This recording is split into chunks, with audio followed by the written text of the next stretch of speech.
जज्बात में गहराई है, अल्फाज में दम है, शायर का असासा तो महज जोर कलम है। जीने का हुनर सबका जुदा है, तो बयां भी जितना भी सुनो देखो पढ़ो उतना ही कम है, उतना ही कम है। उर्दू शायरी की इब्तिदा के बारे में जब भी कुछ कहा या लिखा जाता है तो अमीर खुसरो का नाम सबसे पहले लिया जाता है। वही अमीर खुसरो जो उर्दू और फ़ारसी के मशहूर शायर, एक मोतबर मौर्रिख, माने हुए संगीतकार और सूफ़ी मनीष इंसान थे। अमीर खुसरो की माँ हिंदुस्तानी थी और बाप तुर्क। उनकी पैदाइश 1253 ईस्वी में पटियाली में बताई जाती है, लेकिन ख़ुद अमीर खुसरो ने लिखा कि वो दिल्ली में पैदा हुए, जहाँ उनके नाना दरबार में रावत अर्ज़ के ओहदे पर मामूर थे। अमीर खुसरो की पैदाइश, उनकी परवरिश और तालीम व तरबियत सब दिल्ली में ही हुई। मुख्तलिफ उलूम व फ़नून हासिल करने के साथ साथ वो बचपन से ही शायरी भी करने लगे और बाद में एक फ़ारसी शायर की हैसियत से उनकी बड़ी कदर अफजाई हुई। अमीर खुसरो नाम है एक नाबिगायर रोज़गार शख्सियत का। बिलाशुबा इतना बड़ा जीनियस सदियों में जाकर पैदा होता है। अमीर खुसरो उन खुशनसीब इंसानों में से थे कि जिन्हें बड़े बड़े बादशाहों के दरबारों में रसाई हासिल हुई, और वो रसाई महज उनकी शायरी की वजह से। वो फ़ारसी में शायरी करते थे और उनकी शायरी न सिर्फ उस ज़माने की किताबों में महफूज रही हो, बल्कि वो विरसा आज भी हम तक पहुंचता है। दुनिया भर की कम से कम 5 मुल्कों की, 6 मुल्कों की यूनिवर्सिटियों में उनका कलाम आज भी पढ़ा और पढ़ाया जाता है। फ़ारसी के अलावा हिंदवी में भी उन्होंने जो कुछ लिखा, हालांकि हिंदवी ज़बान उस ज़माने में बन रही थी और उसके बुनियाद गुजार शौरा में उनका शुमार किया जाता है, और उनका जो कलाम हिंदवी का है, जो उन्होंने नज़र दोस्तां कर दिया था, वो सीना पसीना होता हुआ वो विरासत हम तक पहुंचता है। लेकिन जिस हालत में भी पहुंचता है वो उसको की बड़ी कदर की जाती है। कव्वाल उनका कलाम गाते हैं, बड़ी बड़ी महफ़िलों में सुनाया जाता है और लोग बड़े शौक़ के साथ उनका कलाम आज भी दोहराते हैं, याद करते हैं। हज़रत अमीर खुसरो ने 13वीं सदी के आखिर और 14वीं सदी के इब्तदाई ज़माने में हिंदवी ज़बान में अनगिनत दोहे, पहेलियाँ, दो सुखने, अनमिल बेजोड़, ढकोसले और गीत लिखकर नज़रे दोस्तां कर दिए। उनकी इन्हीं तख्लीक़ात को अवाम में बेपनाह मकबूलियत हासिल हुई। हिंदुस्तान में अमीर खुसरो को एक लेजेंड की हैसियत हासिल है और अवामी तौर पर उनके बारे में बहुत से क़िस्से मशहूर हैं। उन्हीं में से एक क़िस्सा कुछ इस तरह से है कि एक बार अमीर खुसरो कहीं जा रहे थे।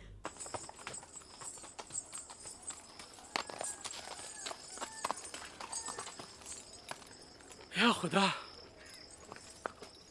किस कदर गर्मी पड़ रही है। जानवर भी परेशान है। प्यास के मारे तो गला सूखा जा रहा है। ना आसपास कोई बस्ती नजर आती है, ना नदी, ना झरना, ना कुआं, ना तालाब। मैं किधर निकल आया? सामने कोई मुसाफिर है। ए भाई,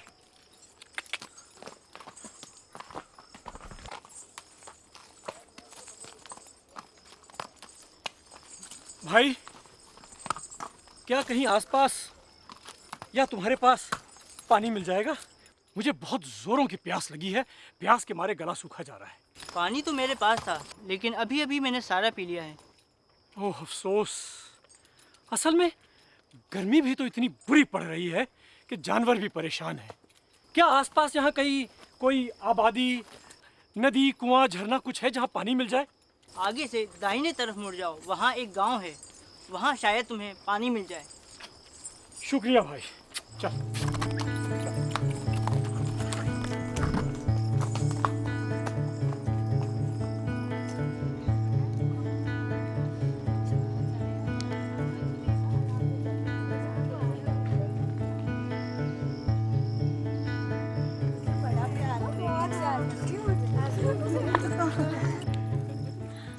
अरे रामकली, तुझे पता है कल मैं अपनी मौसी के साथ हाट गई थी।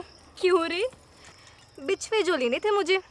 अच्छा, तो तू जाकर ले आई बिछुए, हमें नहीं बताया वरना हम भी चल लेते। हाँ हाँ, ये तो अकेले अकेले हर एक काम कर लेती है, हमें कभी नहीं बताती। अकेले कहाँ, बताया तो मौसी के साथ गई थी। हाँ तो बोल ना, तो क्या कह रही थी? तुझे पता है कल मुझे कौन मिला? हाँ वही मिला होगा, मूंछों वाला कड़ियल जवान जो इसे देखकर ठंडी सांसें भरता है। चल हट, तुझे तो हर वक्त ही मजाक सूझता है। मैं तो उसे घास भी नहीं डालती, इतना बुरा भी नहीं है वो। उसकी बात भी करती है और बुरा भी कहती है। मन मन भाए मुंह ढलाए। तू हमें मूर्ख तो नहीं समझती गई? 2 रोटी तो हम नहीं खाते हैं। अरे नहीं नहीं, मैं सच कह रही हूँ। पर वो तो तुझ पे मरा जाता है। मरता है तो मर जाए, मेरी बला से मुझे क्या।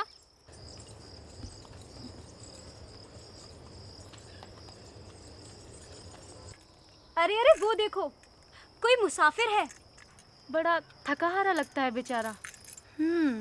इसकी सूरत तो कुछ जानी पहचानी सी लगती है। हाँ, मैं पहचान गई, ये तो वही दिल्ली का बाका सजीला अमीर खुसरो है। अमीर खुसरो? वही जिसकी पहेलियाँ, मुकरनियाँ, हरनमिल सब बड़े चाव से सुनते हैं। तरवर से एक तिरिया उतरी, उसने बहुत रिझाया, बाप का उसके नाम जो पूछा, आधा नाम बताया, आधा नाम पिता पर। वो देख, इधर ही आ रहे हैं।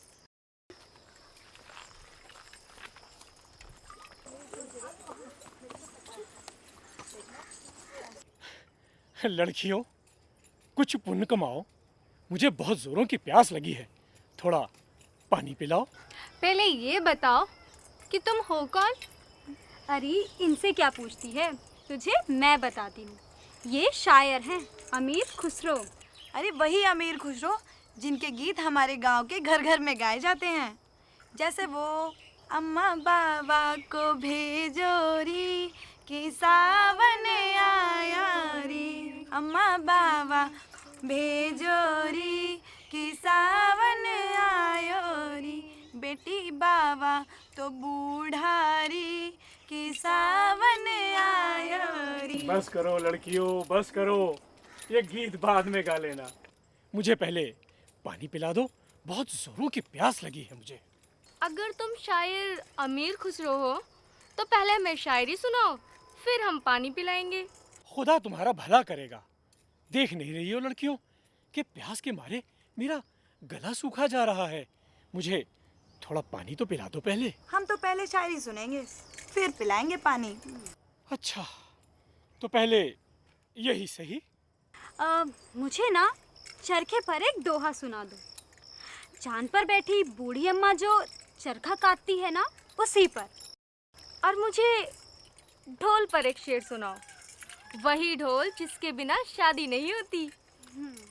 और मुझे कुत्ते पर, क्योंकि कुत्ता एक वफादार जानवर होता है। छी छी छी छी, कुत्ते पर नहीं, मुझे तो खीर पे कोई दोहा सुनाओ। खीर तो हम सभी की मन भाती चीज है। सुनाऊंगा सुनाऊंगा, इन सब पर सुनाऊंगा, पहले मुझे पानी तो पिला दो। खुसरो जी, जब तक शायरी नहीं सुनाओगे पानी नहीं मिलने का। पहले शायरी सुनाओ, फिर पानी पी लेना जी भर के। क्यों बहनों? हाँ, पहले शायरी फिर पानी। अच्छा,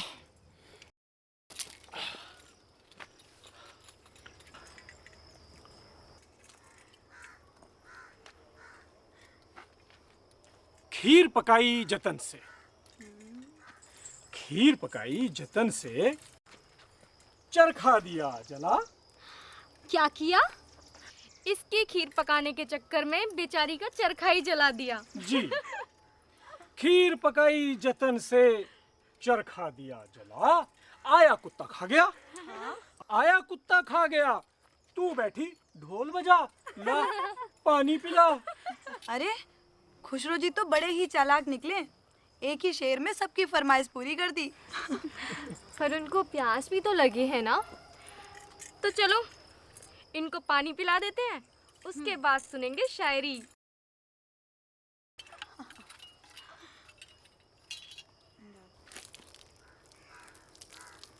हिंदुस्तान के मुख्तलिफ इलाक़ों में आज 700 बरस गुज़र जाने के बाद भी आवाम में ये तख्लीक़ात बड़े चाव से सुनी और सुनाई जाती हैं, और इन्हीं तख्लीक़ात की बुनियाद पर अमीर खुसरो उर्दू और हिंदी ज़बानों के अदब में एक बड़ा मकाम हासिल कर चुके हैं। अमीर खुसरो हिंदुस्तानी मुश्तरका तहज़ीब या गंगा जमनी कल्चर के एक नुमाइंदे के तौर पर तस्लीम किए जा चुके हैं। अमीर खुसरो ने कई बादशाहों का ज़माना देखा, कई दरबारों से वाबस्ता रहे और कई किताबें तसनीफ़ की। उनके अशार की तादाद 5 लाख कही जाती है और खमसा खुसरवी उनका एक बेहतरीन कारनामा तस्लीम किया जाता है। अमीर खुसरो बहुत ज़हीन आदमी थे और वो ये जानते थे कि मैं तुर्क हूँ और मेरी फ़ारसी को तुर्की पसंद करेंगे, इसलिए उन्होंने निज़ाम गंजवी की पैरवी की। उर्दू और फ़ारसी के क्लासिकी अदब में अमीर खुसरो को एक बुलंद मकाम हासिल है। फ़ारसी ज़बान व अदब के माहिरीन अमीर खुसरो को सबके हिंदी का सबसे बड़ा नुमाइंदा शायर तस्लीम करते हैं। फ़ारसी का वो तर्ज़ शायरी जो हिंदुस्तान में उभर कर सामने आया और उसको हमने बाद में सबके हिंदी यानी इंडियन स्टाइल का नाम दिया, उसके बानी और उसको सबसे पहले इंट्रोड्यूस करने वाले हिंदुस्तान की फ़ारसी शायरी में अमीर खुसरो थे। शायरी के साथ साथ अमीर खुसरो को फ़न मौसीक़ी में भी गहरी दिलचस्पी थी। उन्होंने हिंदुस्तानी और ईरानी रागों को मिलाकर कुछ नई राग रागनियाँ ईजाद की, जिसकी बिना पर हिंदुस्तानी मौसीक़ी की तारीख़ में उन्हें एक बुलंद मर्तबा हासिल हुआ। वो फ़न मौसीक़ी के असरार और रुमूज़ से खूब वाकिफ़ थे। उन्होंने बहार राग में एक गाना ख्याल बनाया जो हिंदी और पर्शियन भाषा का मिश्रण और कम्बिनेशन है। अब देखिए, फूल खिले बगियनों में आमद फसले बहार, फूल खिले बगियनों में आमद फसले बहार, चंपा चमेली गुलाब झूमरे डर डर, साकिब ने जामे में खुसरो वदर कुएं यार, फूल खिले बगियनों में आमद फसले बहार फूल। ये सूफियाना गायकी में कौल सबसे बड़ी चीज़ है, बहुत इंपॉर्टेंट चीज़। अब कौल क्या, उन्हीं का राग है मन सनम का नाम, अरबी ईरानी म्यूज़िक का राग है। मैंने कुल तो मौला फालिउल मौला, मैं कुल तो मौला फालिउल मौला, दर दिल दर्दाने, हम तो ताना ना ना ना ताना ना ना रे, या लाले या लाले या ला या ला रे, या ला ला ला ला ला ला ला ला ला रे। ये कौल उनका। अमीर खुसरो अपने ज़माने के सबसे बड़े सूफ़ी हज़रत निज़ामुद्दीन औलिया के मुरीद थे और हज़रत निज़ामुद्दीन भी उनसे बहुत मोहब्बत रखते थे। अमीर खुसरो का दिन दरबार में तुलू होता था और शाम हज़रत की खानकाह में। अपने मुरीद से उनका ये रिश्ता ताउम्र कायम रहा। खुसरो ने अपने दोहे और अपने गीत में जिस तरह से अपने पीर व मुर्शिद के लिए अपने जज्बात व एहसासात, अक़ीदत व मोहब्बत का इजहार जिस वालहाना अंदाज में किया है, आप समाअत फरमाएं।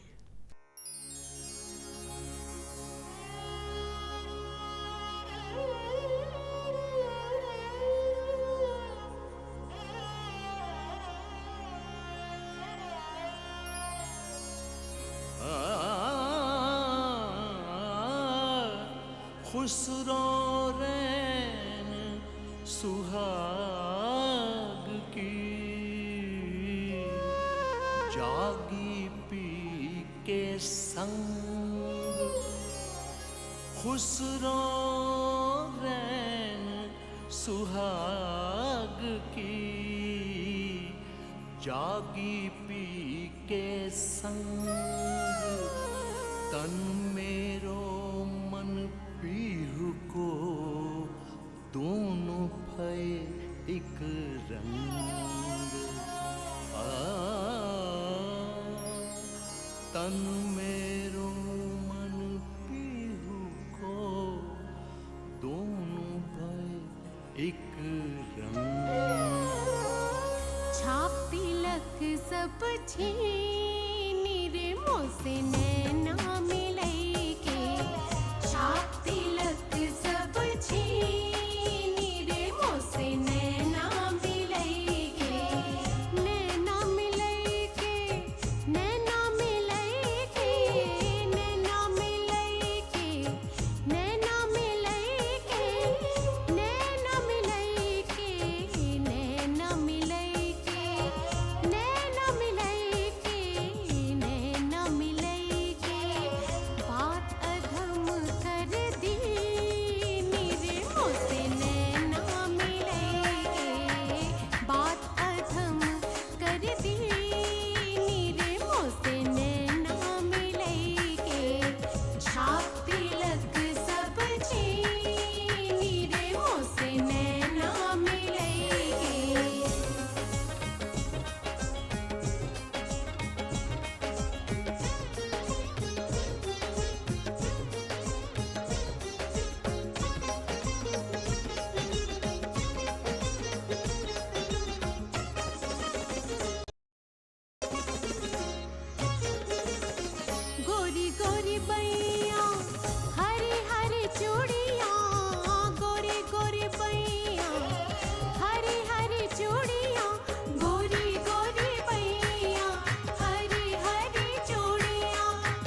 वो एक सीधे सच्चे सूफी मनीष इंसान थे।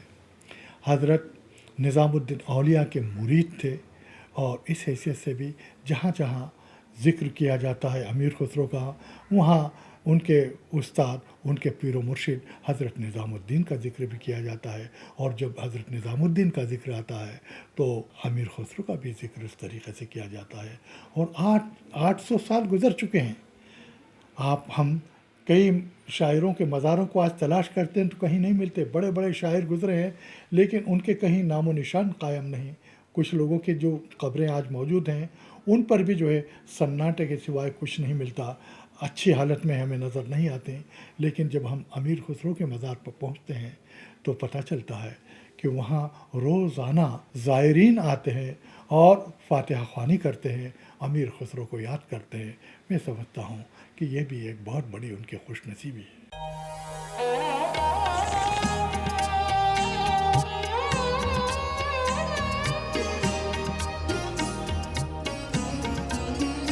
जज्बात में गहराई है, अल्फाज में दम है, अल्फाज में दम है।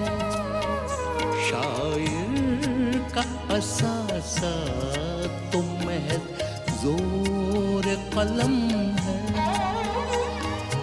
जोर कलम